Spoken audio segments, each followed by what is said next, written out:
할렐루야. 네. 예수님이 십자가에 돌아가시고 3일 만에 부활하셨습니다. 부활하신 후에 40일 동안 하나님의 나라 일을 말씀하시고 승천하기 직전에 제자들에게 분부하셨습니다. 예루살렘 떠나지 마라. 내가 너에게 가르친 것, 내게 들은 바 아버지의 약속하신 것을 그 받을 때까지 기다리라.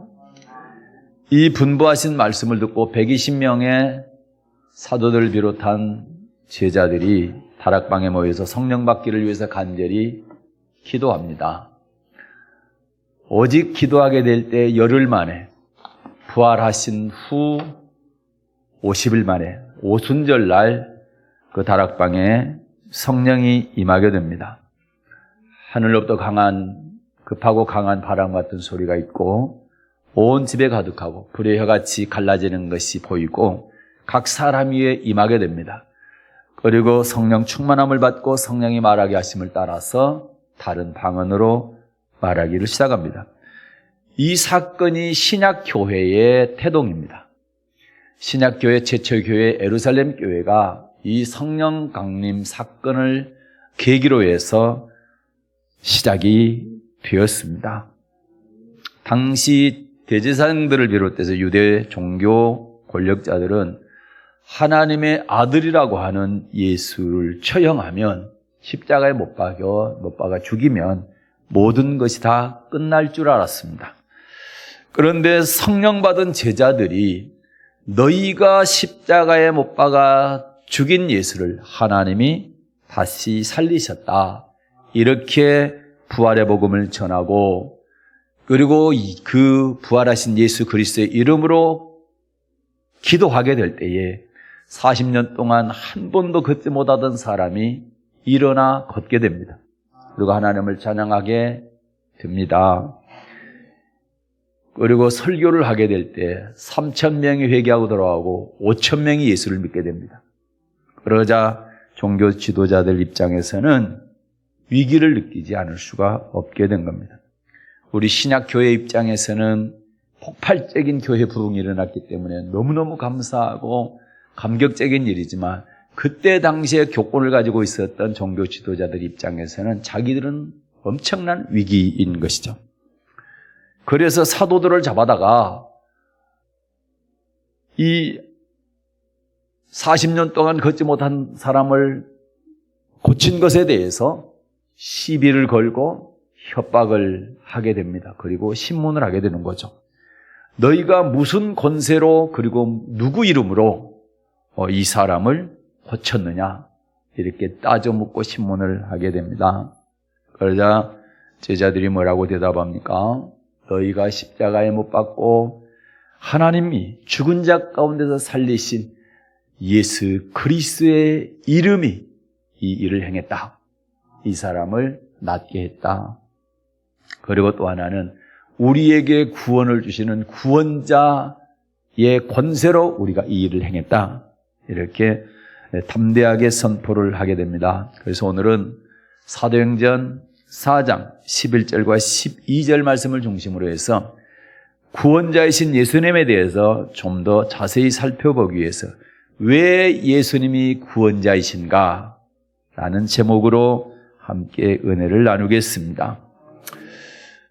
예수님이 구원자이신 것을 알기 전에 우리가 왜 우리 인간이 구원받아야 할 대상인가를 먼저 알아야 구원자가 필요하죠. 우리는 여러분과 저는 구원받아야 될 대상입니다. 모든 이 땅에 태어난 모든 인간은 아담 이후로 태어난 모든 인간은 주님 오실 때까지 구원받아야 될 대상입니다. 왜 그렇게 구원받아야 할 대상인지 그것부터 알아보고 왜 예수님만이 구원자인가를 살펴보도록 하겠습니다. 하나님은 모든 세상을 말씀으로 지으셨지요. 그리고 마지막 날, 여섯째 되는 날입니다. 마지막으로 지은 피조물이 바로 사람입니다. 그리고 모든 것을 사람 이전에 만들었던 모든 것을 사람에게 주시면서 생육하고 번성하고 이 땅에 충만하라. 그리고 잘 다스리고 정복하라. 이렇게 말씀하셨습니다. 마치 어린아이가 태어나게 될 때에 그 전에 미리 엄마가 아이의 필요한 모든 용품들을 준비를 하게 되는 것처럼 하나님은 인간이 살 수 있도록, 행복하게 살 수 있도록 모든 것을 갖춰 놓으시고, 그리고 준비하신 다음에 아담과 하와를 만드시고 하나님이 만드신 에덴 동산에서 모든 것을 마음껏 누리고 지키고 다스리며 행복하게 살아라, 이렇게 하신 것입니다. 그리고 하나님은 사람에게 한 가지 법을 주셨습니다. 그 법이 뭐냐면 선악을 알게 하는 나무의 실과는 먹지 말라는 겁니다. 그리고 그 법을 어기면 반드시 죽을 것이다, 이렇게 말씀하셨습니다. 창세기 2장 16절 17절입니다. 하나님께서 최초의 인간 아담에게 주신 법입니다. 창세기 2장 16절과 17절 받들어 읽겠습니다. 여호와 하나님이 그 사람에게 명하여 가라사대 동산 각종 나무의 실과는 네가 임의로 먹되 선악을 알게 하는 나무의 실과는 먹지 말라. 내가 먹는 날에는 정령 죽으리라 하시니라. 아멘. 그런데 하나님은 왜 선악과를 만들었을까요? 다시 말해서 하나님은 왜 법을 인간에게 주셨을까요? 많은 분들이 하나님이 만드신 선악과에 대해서 오해를 합니다. 그러나 하나님이 선악과를 만드신 것은 인간의 행복을 위해서 만드신 것입니다. 예를 들어서 자동차 법규는 왜 만듭니까? 운전자를 비롯해서 또 다른 주위에 있는 사람들의 안전을 위해서 만드는 겁니다. 길을 가는 사람이 있다면 운전자가 마음대로 운전을 하게 되면 길 가는 사람이 다치거나 죽을 수 있잖아요. 그러니까 운전 법규를 만들어서 운전자가 법규대로 운행을 하게 될 때 지나가는 사람이나 또는 운전자 본인이나 안전할 수가 있기 때문에 운전 법규를, 자동차 법규를 만드는 것입니다. 운전자가 자동차 법규를 어기게 되면 사고가 나잖아요. 그런 것처럼 사람이 하나님께서 만드신 법을 어기게 되면 분명히 사고가 나게 됩니다. 어떤 사고가 날까요? 선악과는 하나님의 다스림, 통치의 상징입니다. 인간이 우리에게 법을 주신 것은 그 법대로 살아가야 된다라고 하는 법을 제정하신 하나님의 통치 안에 있다라는 의미가 되는 겁니다. 우리의 창조주, 여러분과 저를 만드신 창조주 하나님이 우리를 다스리고 통치하신다, 이걸 절대 잊어버리지 말라는 겁니다. 그것 때문에 법을 주신 겁니다. 만약에 여러분 아담과 하와가 에덴 동산에서 자유롭게 살잖아요. 각종 나무의 실과는 임으로 먹어라, 마음껏 먹어라, 그렇게 먹지요. 그런데 그렇게 자유롭게 살다가도 선악을 알게 하는 나무의 실과를 볼 때는 어떻게 합니까? 저거는 따먹으면 안 되지. 하나님께서 따먹지 말라고 그랬어. 저거 먹으면 안 돼. 저거 먹으면 죽는다고 그랬다. 그러면 그때마다 하나님을 기억하게 되는 거죠. 예. 그런데 만약에 그런 법이 없다고 그러면 하나님을 기억할까요? 기억하지 않습니다. 내가 내 맘대로 살게 된다라는 거죠. 하나님은 안중이 없고 나를 창조하신 하나님에 대해서는 잊어버리고 내 마음대로 산다는 겁니다. 그러다가 수십 년 내지는 수백 년 지나면 하나님에 대해서는 까마득히 잊어버리고 내 중심으로 살게 되는 것이죠. 그래서 하나님과 완전히 단절이 되게 됩니다. 단절이. 실제로 사사기 2장에 보게 되면 여호수아가 가나안 땅을 정복했잖아요.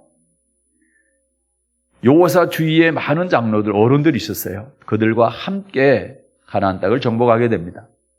그런데 나이가 되니까 여호수아도 죽고 장로들도 죽었어요. 예. 그랬더니 다음 세대, 딱 한 세대 지났는데 하나님도 알지 못하고 하나님이 하신 일도 알지 못했다고 성경은 분명하게 기록하고 있습니다. 여러분, 수백 년 지날 것도 없이 불과 몇십 년 지났는데 다음 세대가 하나님을 모르는 겁니다. 그게 우리 인간이에요. 네. 그러니까 하나님의 법이 있어야 되고 그 하나님의 법을 기억해야 되고 그 하나님의 법을 지킬 때마다 그렇지 나는 하나님께서 부여하신 자유를 누리는데 이 법 안에서 누리는 것이다. 하나님을 절대 잊어버리지 않는단 말입니다. 그게 바로 행복인 거예요. 하나님의 법 안에서 하나님의 법을 지키면서 자유를 누리며 사는 것. 이것이 바로 인간의 행복인 줄로 믿습니다. 그렇게 하기 위해서 하나님께서 법을 주신 거예요.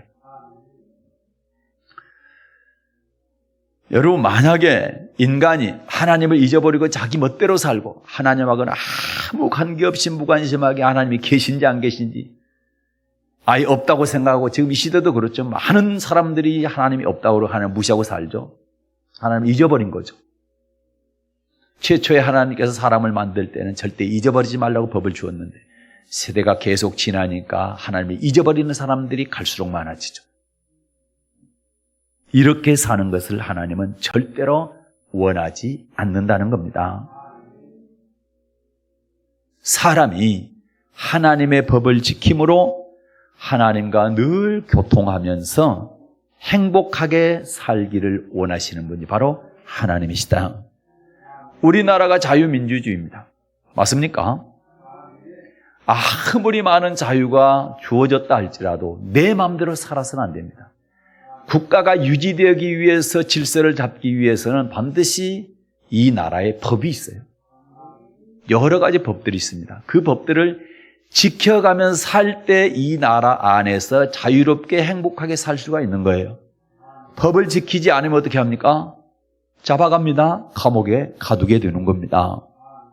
그런 것처럼 아담과 하와도 하나님의 법 안에서 행복하게 살았어야 합니다.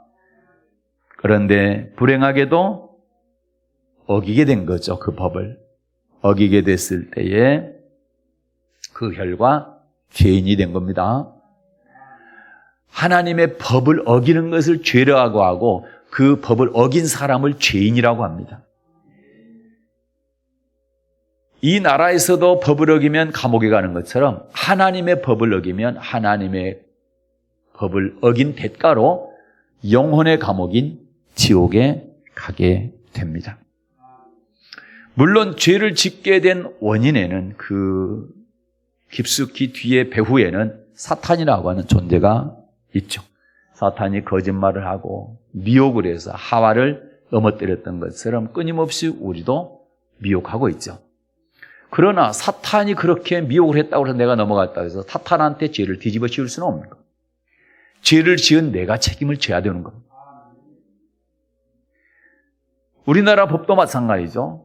다른 사람이 그걸 시켜서 내가 죄를 지었다 할지라도 시킨 사람만 죄인이 아니고 시켰는데 내가 그 말을 듣고 따라서 죄를 지은 나도 같이 죄인이 되어서 감옥에 가는 것과 마찬가지입니다.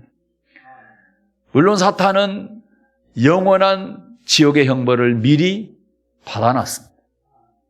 그런데 우리가 그 사탄을 따라가다가 그들이 가야 될 곳에 우리가 가서는 안 되잖아요.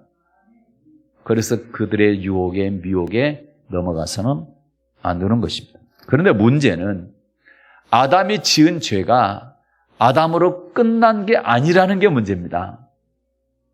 무슨 얘기냐면 사람은 태어날 때 자기 의지와 상관없이 부모님을 닮게 됩니다. 옛날에 어른들 말로 씨도 두고 못한다고 많이 들어보셨죠? 그런데 왜 그렇게 안 닮았으면 좋겠다고 하는 그 성품까지 닮은지 몰라. 부모님의 좋은 성품만 골라서 닮으면 참 좋은데 안 좋은 성품까지도 다 닮아요. 그것을 우리는 유전이라 합니다.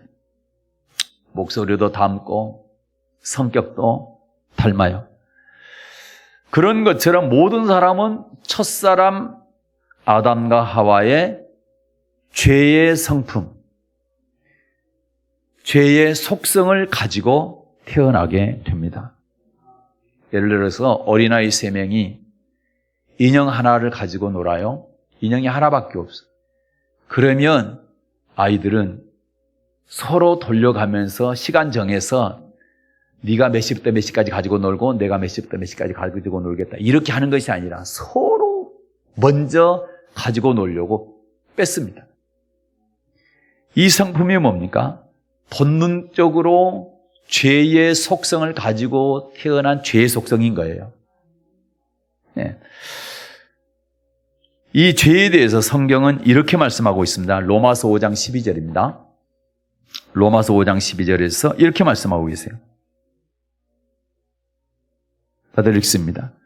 이러므로 한 사람으로 말미암아 죄가 세상에 들어오고 죄로 말미암아 사망이 왔나니 이와 같이 모든 사람이 죄를 지었으므로 사망이 모든 사람에게 이르렀느니라. 아멘. 성경은 아담 이후로, 아담의 범죄 이후로 모든 사람에게 죄가 있다라는 거고 그 죄의 결과는 사망이라는 겁니다. 죽음이라는 겁니다.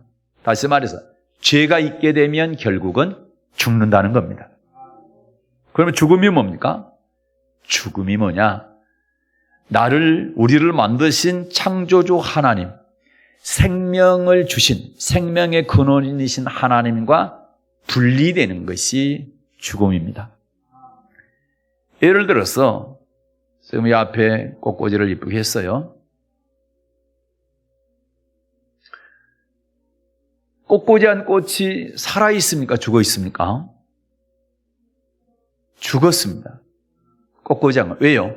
뿌리가 끊어졌기 때문에, 뿌리가 잘려졌기 때문에 죽은 거죠. 그런데 지금 볼 때는 싱싱하게 보이는 거죠. 꼭 살아있는 것처럼. 이것은 착각입니다. 우리 사람도 마찬가지입니다. 생명의 근원인 하나님과 연결이 되어 있어야 영혼이 살아있는 건데 끊어져 있으면 하나님과, 다시 말해 하나님을 믿지 않고 하나님이 없다고 하나님을 거절하게 되면 하나님과 우리 영혼이 단절이 되어 있기 때문에 겉으로는 살아있지만 뿌리, 생명의 근원인 뿌리인 하나님과 끊어져 있기 때문에 영혼이 죽어있다 이 말입니다.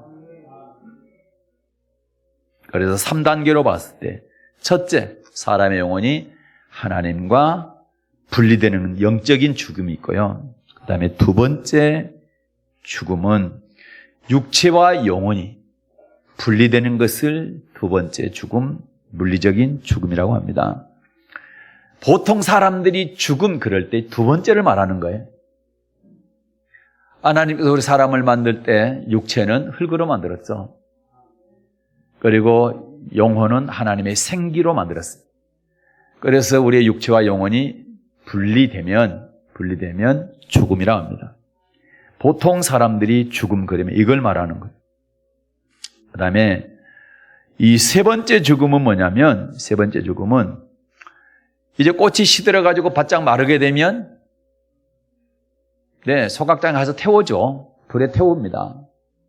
그런 것처럼 우리가 육체와 영혼이 분리된 다음에 예수를 믿었느냐, 믿지 않았느냐, 다시 말해서 죄 문제를 해결했느냐, 해결했지 못했느냐에 따라서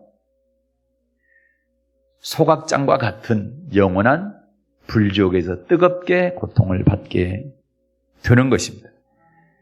그래서 천국과 영혼으로 갈라지는 이 죽음을 갖다가 영원한 죽음, 이 세 번째 죽음 이렇게 얘기하는 겁니다. 그래서 모든 사람은 태어날 때부터 죄를 가지고 태어나기 때문에 죄의 대가는 뭐라 했어요? 죽음이죠.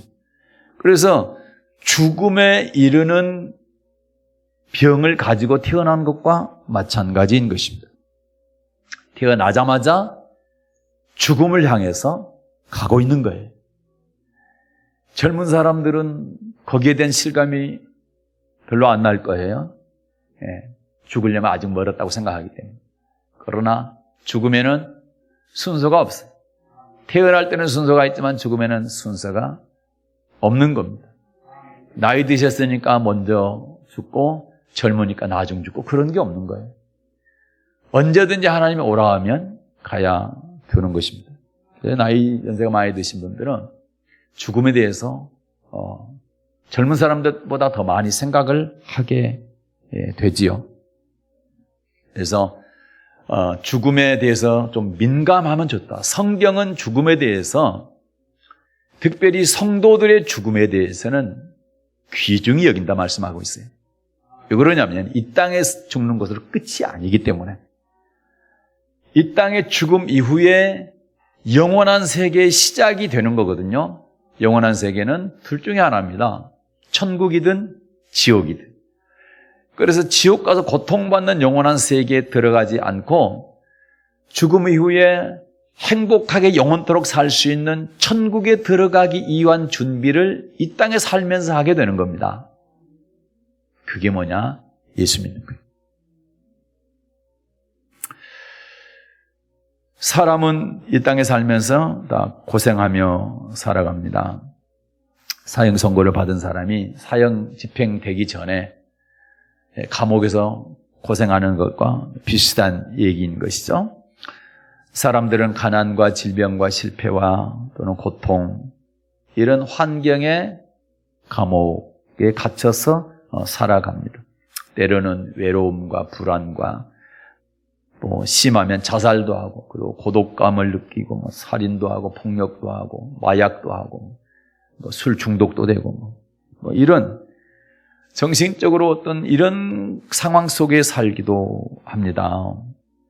인정하고 싶지 않더라도 이런 모든 것들, 나타나 보이는 것 가운데 경건하지 못한 이러한 것들은 다 죄의 대가인 것입니다.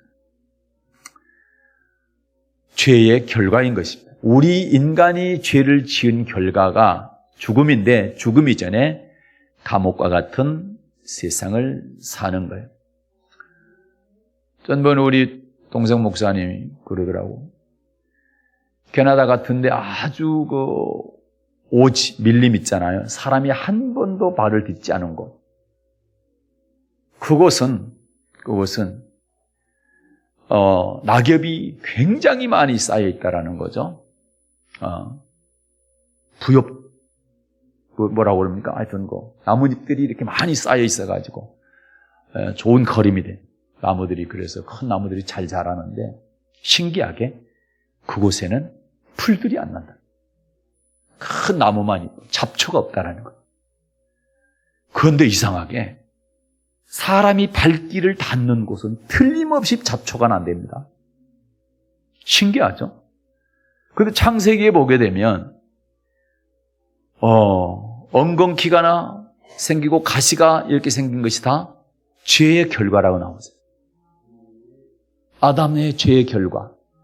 땀 흘려야 먹을 수 있게. 이게 죄의 결과라고 얘기하잖아요. 신기하게 그렇다라는 거. 사람이 지나간 곳은 반드시 잡초가 난다는 거. 사람의 발길이 전혀 닿지 않은 곳에는 풀이 안 난다. 잡초가 없답니다. 신기하잖아요. 그런데 그게 바로 사람의 죄의 결과인 거예요. 사람이 이 땅에서 고통받는 것이 죄의 결과인 것입니다. 우리는 그걸 알아야 되는 거예요. 그래서 그 죄의 결과 가운데 계속 그 길로 가게 되면 결국 지옥이라는 영혼의 감옥에 가는 겁니다. 이걸 바꿔야 되는 거예요. 예. 사형 선고를 받은 사람은 어떻습니까? 반드시 사형이 집행이 되죠. 그걸 우리는 육체적 죽음이라고 합니다. 육체적 죽음이 집행되면 그 후에 심판이 있게 되죠. 무슨 심판입니까? 육체 심판이 아니라 영혼의 심판이죠. 그래서 천국 갈 것인지 안 그러면 영혼의 감옥인 지옥에 갈 것인지를 결정하게 됩니다. 지옥은 무서운 곳입니다. 악몽을 꾸게 되면 잠을 자다가도 땀을 뻘뻘 흘리고 악을 쓰고 난리가 납니다. 그런데 정말 다행인 것은 꿈을 깨면 그것이 아무것도 아니에요. 꿈 깨면. 꿈속에서는 그렇게 발버둥을 쳤는데 꿈을 깨고 나면 정말 다행이다. 한숨 한번 쉬고 나면 끝이에요. 그런데 지옥의 형벌은 악몽보다 훨씬 더 고통스러운데 영원히 끝나지 않습니다. 그거는 영적인 현실입니다.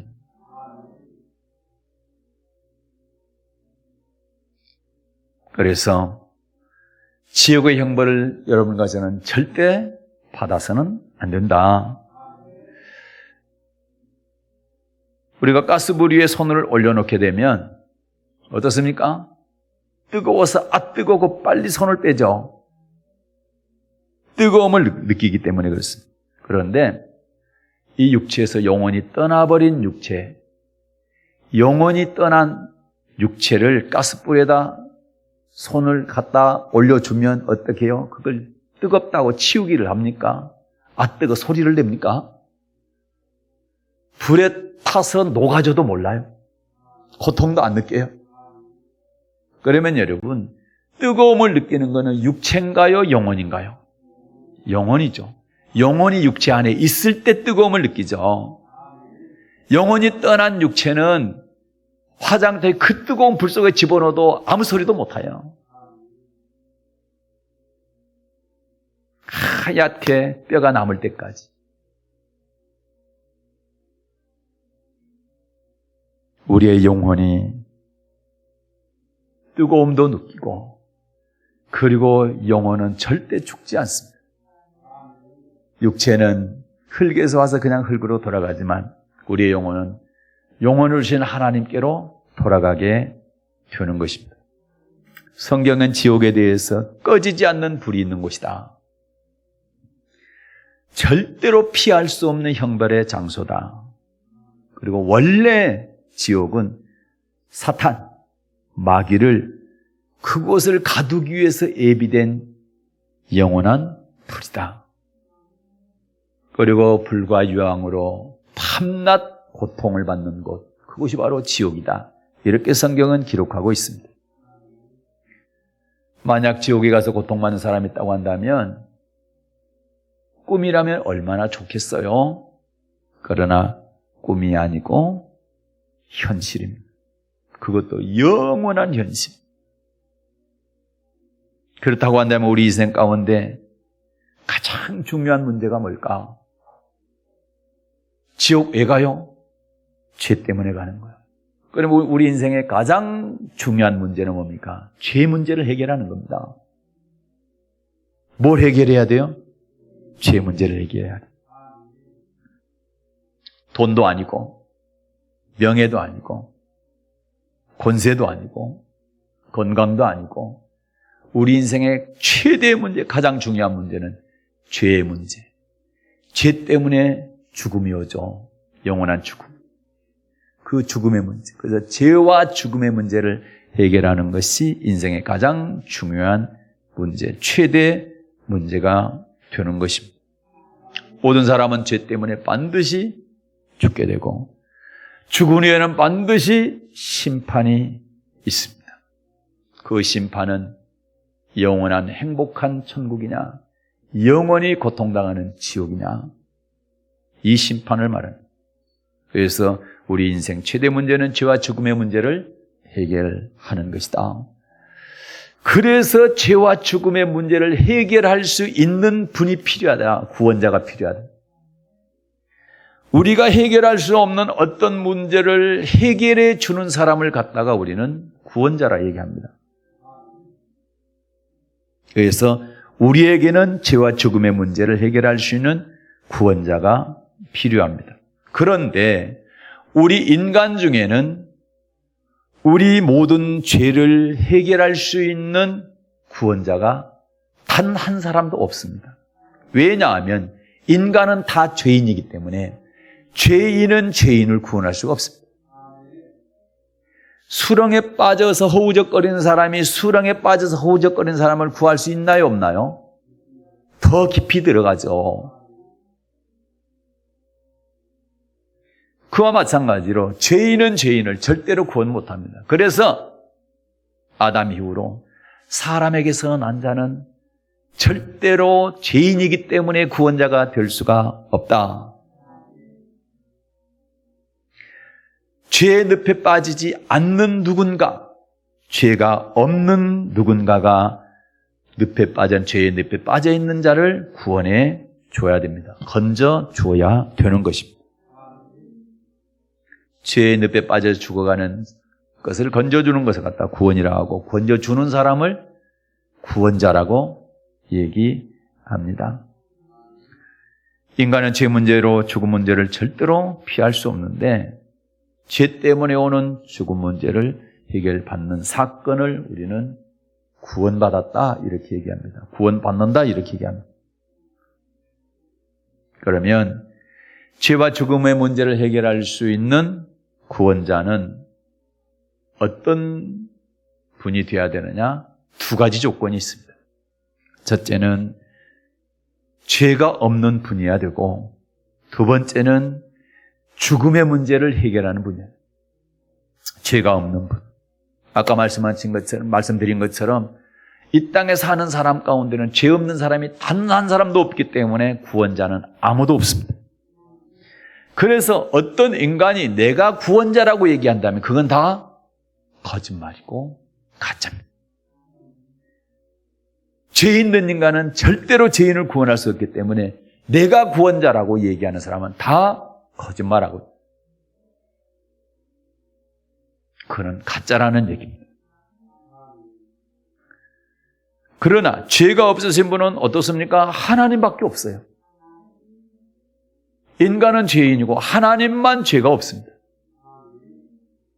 그런데 아들 하나님이 이 땅에 오셨습니다. 그분이 예수. 그분만 죄 없는 분. 히브리서 4장 15절 보겠습니다. 히브리서 4장 15절. 아들 읽겠습니다. 우리에게 있는 대제사장은 우리 연약함을 채우려지 아니하는 자가 아니요 모든 일에 우리와 한결같이 시험을 받은 자로되 죄는 없으시니라. 이 대제사장이 바로 예수님입니다. 예수님은 죄가 없으시다. 구약시대 제사장의 역할은 뭡니까? 백성들의 죄를 하나님께 아뢰고 그리고 희생 제물 흠없는 짐승 위에다가 이 죄 지은 사람의 죄를 다 안수해서 다 뒤집어 씌워가지고 그 희생 제물을 잡아서 하나님께 피로 드려 속죄의 제사를 대신 드려주는 사람이 제사장입니다. 그래서 예수님이 대제사장이라는 얘기는 여러분과 저 우리 모든 인간의 죄를 본인이 다 뒤집어 쓰셨어요. 그리고 희생 제물이 돼서 죽으셨어요. 그 피를 하나님께 드리. 그래서 인간의 모든 죄를 속죄하는 것, 없애주는 겁니다. 그래서 그분이 대제사장입니다. 구약의 대제사장은 일회용이었어요. 그러나 예수님의 대제사장 직분은 영원합니다. 그분 이후로 주님 다시 오실 때까지 그 피는 계속 유효합니다. 첫째 구원자의 조건은 죄가 없어야 되는데 예수님이 하나님이시고 하나님의 아들 하나님이시기 때문에 죄가 없다. 두 번째는 죽음의 문제를 해결하는 분이어야 되잖아요. 죽음의 문제를 해결하려면 죽어봐야 되고 죽어서 살아나 봐야 돼. 일회적으로 몇 년 동안 사는 것 그걸 얘기하는 게 아니라 영원토록 살아야 돼. 다시는 죽지 않아야 되죠. 그래야 죽음의 문제를 해결할 수가 있는 거죠. 내가 구원자라고 얘기하면서 무덤 속에 들어가서 살아나지 못하고 계속 수백 년, 수천 년 동안은 무덤 속에 있다. 그 어떻게 구원자입니까? 구원자가 절대 될 수가 없는 거죠. 요한복음 11장 25, 26절. 예수님께서 이렇게 말씀하셨어요. 사역기간 동안에. 요한복음 11장 25, 26 받아 읽겠습니다. 예수께서 가라사대 나는 부활이요 생명이니 나를 믿는 자는 죽어도 살겠고 무릇 살아서 나를 믿는 자는 영원히 죽지 않으니 이것을 네가 믿느냐. 아멘. 예수님께서 부활이고 생명이다. 나를 믿는 자는 죽어도 산다. 그리고 본인이 직접 죽었는데 사는 것을 보여주셨어요. 최소한 500명에게 보여주신 겁니다. 그리고 바울 사도가 고린도전서를 기록할 때 그때 반 정도는 예수님 부활하신 걸 보았던 사람들 가운데 반 정도는 먼저 돌아가시고 그리고 반 정도는 그때 살아있었어요. 본 사람 가운데 가장 마지막에 본 사람이 바울입니다. 부활하신 예수님을 직접 봤습니다. 자, 예수님은 하나님이시기 때문에 죄인을 구원할 수 있어요. 죄에 대해서 해결할 수 있는 분이에요. 그러나 죄인을 위해서 대신 죽을 수가 없는 거예요. 왜? 하나님이기 때문에. 그래서 하나님께서 고육지책으로 어떻게 합니까? 죄인들을 위해서 대신 죽어줄 수 있는, 죄를 다 짊어지고 대신 짊어지고 죽을 수 있기 위해서는 아들 하나님을 사람으로 보내야 되겠다. 다시 말해서, 자, 사람은 다른 사람을 위해서 죽을 수도 있지만 죄 문제는 해결 못하죠. 죄인이기 때문에. 하나님은 다른 사람을 위해서 죄 문제를 해결할 수 있지만 대신 죽을 수는 없어. 하나님이 어떻게 죽어요? 못 죽지. 하나님이 죽을 수가 없잖아요. 그러니까 하나님께서 여러분과 저 인간들을 사랑하셨어요. 저 죄인 저대로 놔두면 다 지옥 간다. 천국 갈 수 있는 방법이 뭐냐? 저 죄 문제 해결해 줘야 되겠다.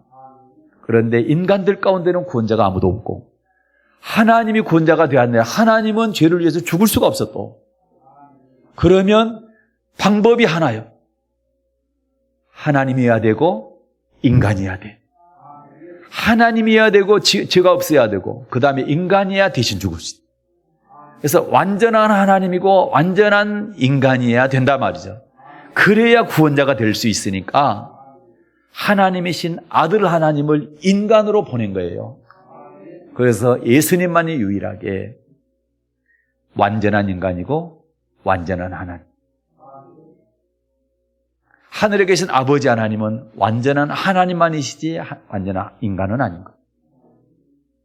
우리 인간들은 인간일 뿐이지 하나님은 아닌 거예요. 그러나 예수님은 하나님이시도 하고 인간이기도 합니다. 그런데 어떻게 여자의 몸에서 태어났는데요? 남자 없이 유일하게 여자의 몸으로 여자의 자궁만 빌려서 태어난 겁니다. 성령께서 잉태시켰습니다. 그래서 예수님만 죄가 없는 인간입니다. 만약에 아버지 요셉과 어머니 마리아를 통해서 태어났다면 예수님도 여러분과 똑같은, 저와 똑같은 죄인 인간일 수밖에 없는 거예요. 그래서 성경은 창세기 3장 15절에 그러잖아요. 여자의 후손으로 태어날 거다. 이 얘기는 남자 없는 여자를 말합니다.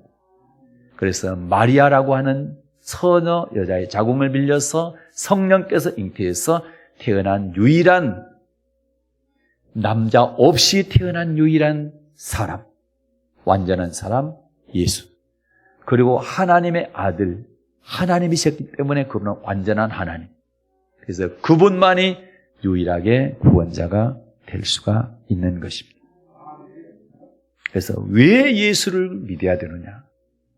예수님만이 구원자이기 때문에 그렇습니다. 다시 한번 사도행전 4장 12절 보겠습니다.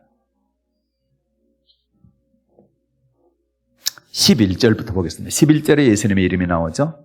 11절과 12절 받들어 읽겠습니다. 이 예수는 너희 건축자들의 버린 돌로서 집 모퉁이의 머릿돌이 되었느니라. 다른 이로서는 구원을 얻을 수 없나니 천하인간의 구원을 얻을 만한 다른 이름을 우리에게 주신 일이 없음이니라 하였더라. 아멘. 예수님 외에 구원자로서 하나님께서 우리에게 다른 이름을 주신 적이 없습니다. 단 한 번. 오직 예수님만이 유일한 구원자이십니다. 그분만이 죄가 없으신 분이고 그분만이 죽음의 문제를 이기시고 죽음에서 살아나신, 부활하신 그분이기 때문에 그분만 구원자가 될 수 있는 겁니다. 그래서 우리가 구원받기 위해서는 어떻게 해야 됩니까? 그분을 내 안으로 모셔드려야 돼요. 그분을 믿어야 되는 겁니다. 사도행전 16장입니다. 30절과 31절을 보겠습니다.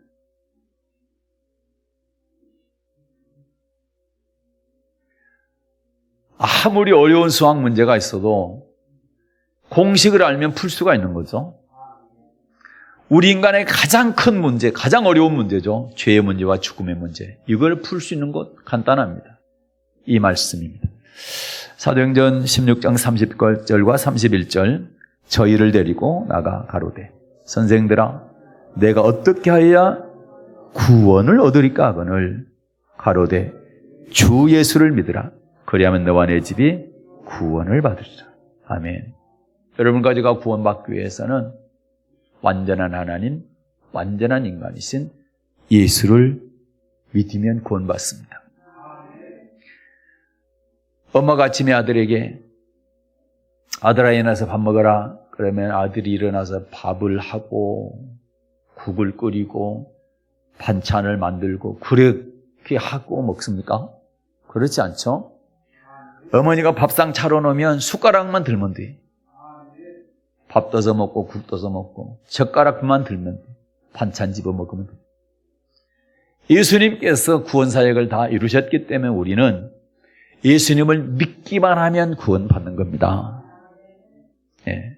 우리가 어떤 착한 행실을 하고 뭐를 하고 그렇게 해서 할 거 아니라 예수님의 이름만 믿기만 하면 되는 겁니다. 그러면 예수님을 믿는다는 게 도대체 뭐냐? 믿기만 하면 구원받는데 믿는다는 게 뭐냐? 그 사람의 얼굴을 믿는 게 아니고요. 네? 그 사람의 주먹을 믿는 게 아니라 그 사람의 옷 입은 매무새 그걸 믿는 게 아니라 뭘 믿느냐? 그 사람의 인격과 성품의 표현인 말을 믿는 거예요. 그 사람의 말을 믿는 거예요. 내가 누구를 믿는다면 그 사람이 말한 그 말을 믿는다 이 얘기입니다. 성경이 뭡니까? 성경이 예수님에 대해서 증언된 하나님의 말씀, 약속을 기록한 것이 성경이에요. 그렇죠? 예. 그렇기 때문에 예수를 믿는다는 것은 성경에 기록된 하나님의 말씀을 믿는다는 겁니다. 이게 예수 믿는 거예요.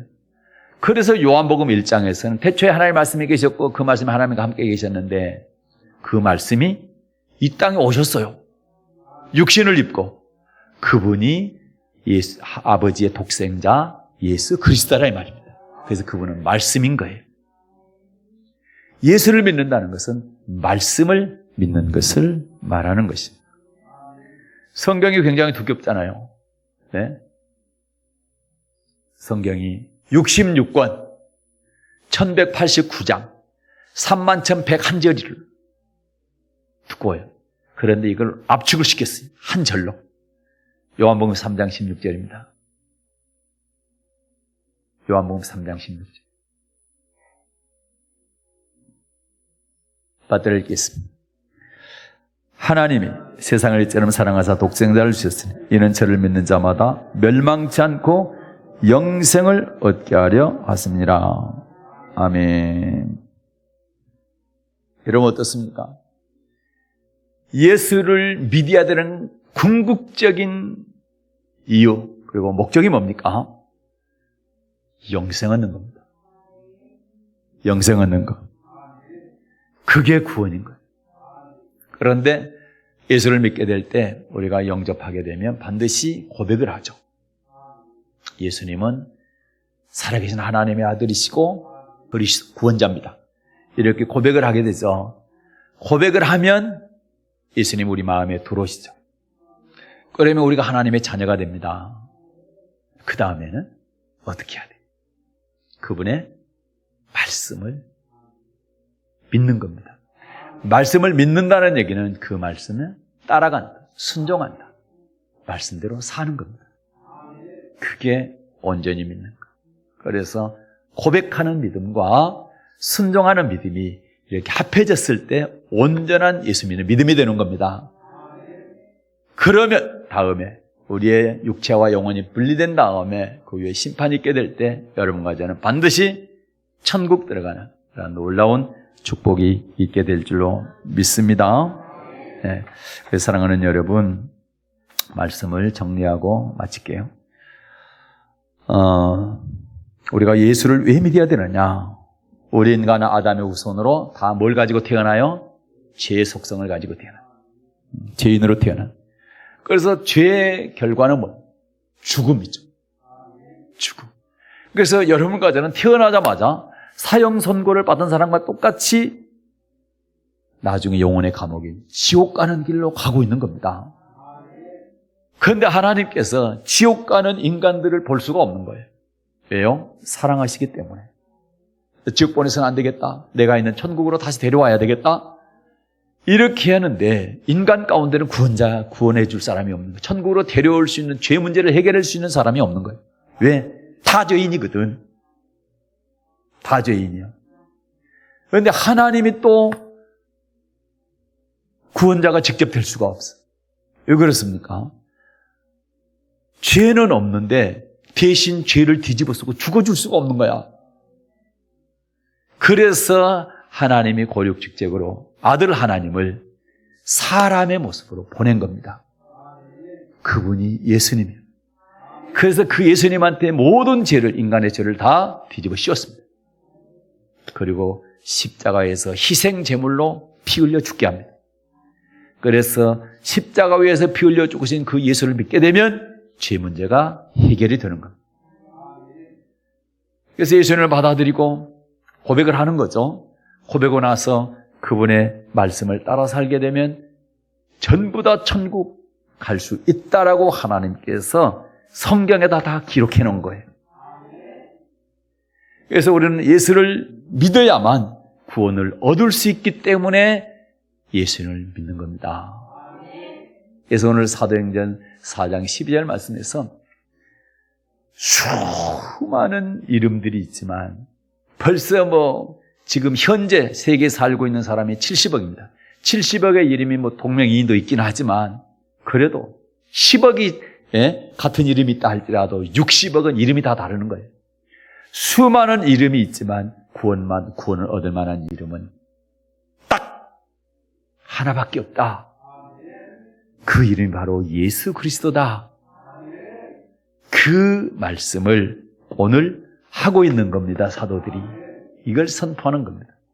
그 말씀은 여러분과 저도 지금 믿고 있는 겁니다.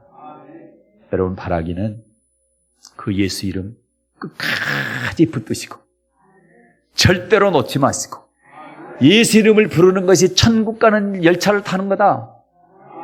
절대 중간에 하차하지 마시고 끝까지 그 열차 타시고 주님의 말씀 순종하면서 천국까지 입성하는, 무사히 도착하는 여러분과 여러분 가족들 되시기를 예수님의 이름으로 축복합니다.